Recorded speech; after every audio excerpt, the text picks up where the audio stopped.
What's going on, everybody? Welcome back. My name is Pigeons. I hope you guys are well and warm, kicking it fly today, baby, because, well, happy belated Thanksgiving to all my American friends out there. As a Canadian, Thanksgiving was last month, but I'm thankful today.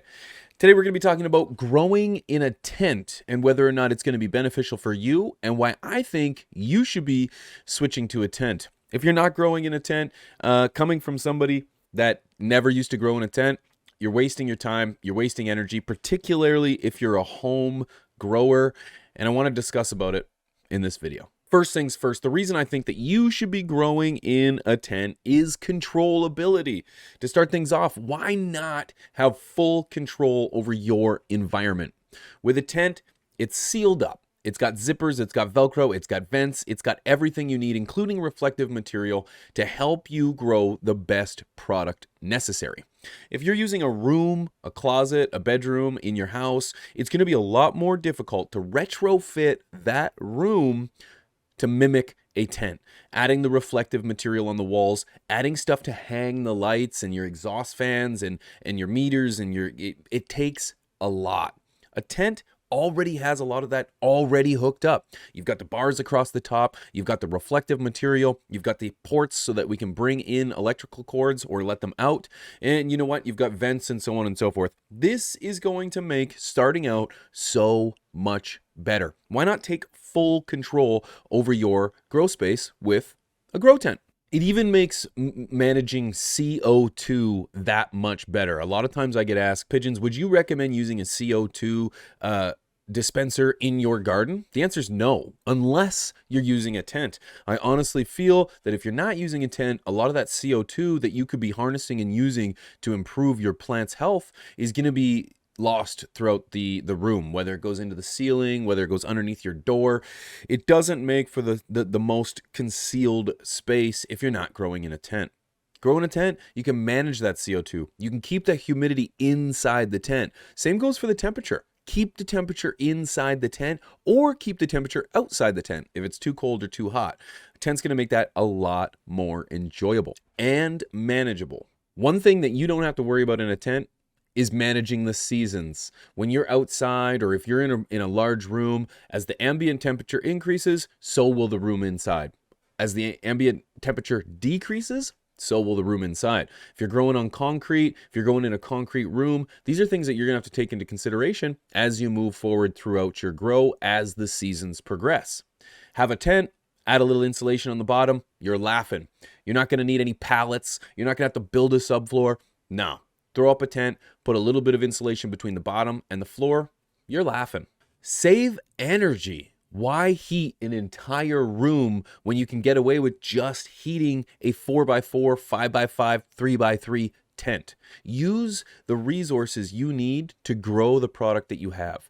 Don't go over and above to try to heat a room that's way too big, or even worse, cool a room that's way too big. Coming from somebody that had a huge garden back in the day, it was a pain in the ass to get the relative humidity and temperature to a manageable amount.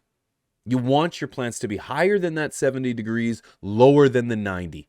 Have a tent. You can increase ventilation, you can decrease the ventilation, you can increase humidity, you can decrease humidity, all within just a quick switch and a quick manipulation of the system. One thing I think needs to be mentioned is the easy takedown and setup. When you first get your tent, in less than 30 minutes, you're gonna have the entire thing erected, you're gonna have it retrofitted with all your gear, and you're gonna be ready to go. Better yet, if you're growing in a space that is not formidable for growing, you might need to take down your system fast. Got an inspection coming, landlord stopping by, you got to take your system down, you got to take it down fast. Well, a tent works great for that. It's got the poles with the clips, you just unclip them, unwrap the mylar from around the poles, you're laughing. Easy takedown and easy setup makes for a fantastic garden space in an area that might not be so favorable for gardening.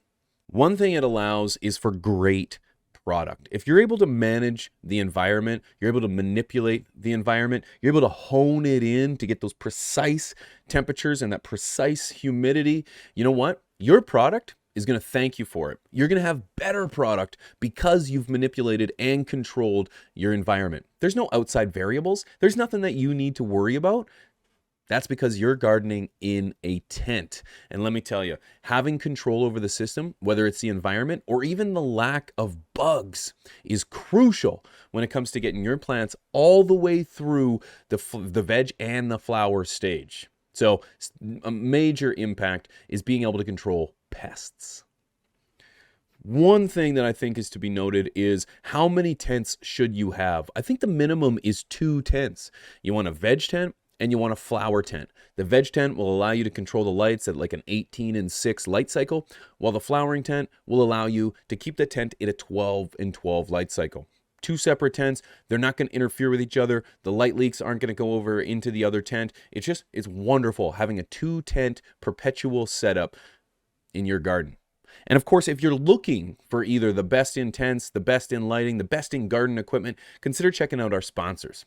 AC Infinity has the best equipment when it comes to controlling your environment, manipulating your environment, and just having total control over all variables. They've got the Controller 69 that's going to be able to give you all the readings from outside the tent. Don't go in, don't change things, don't pecker around with things. Just use the Controller 69 to help you fluctuate or change anything independently. If you use promo code PIGEONS420 over at acinfinity.com, you're going to be able to save a few dollars over on checkout.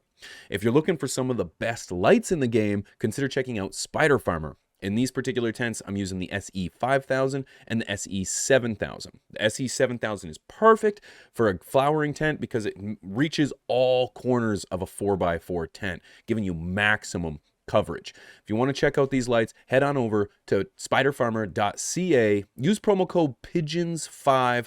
You're going to save a few dollars off on checkout as well, and you can get the same lights that I'm using in my garden.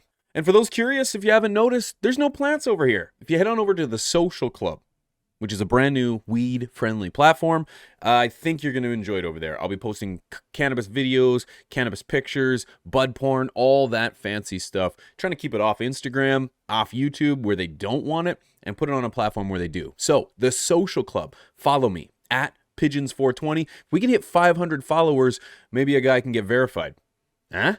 Guys, thank you so much for watching. If you have any questions, any comments, concerns as it comes to gardening in a tent, please feel free to leave those in the comment section below. Did I leave anything out that's important to you? Or do you believe growing in a garden space is better than growing in a garden tent? I want to hear from you. However, until next time, guys, I appreciate you watching. Much love. Stay medicated, eh? Because guess what? Life's better that way.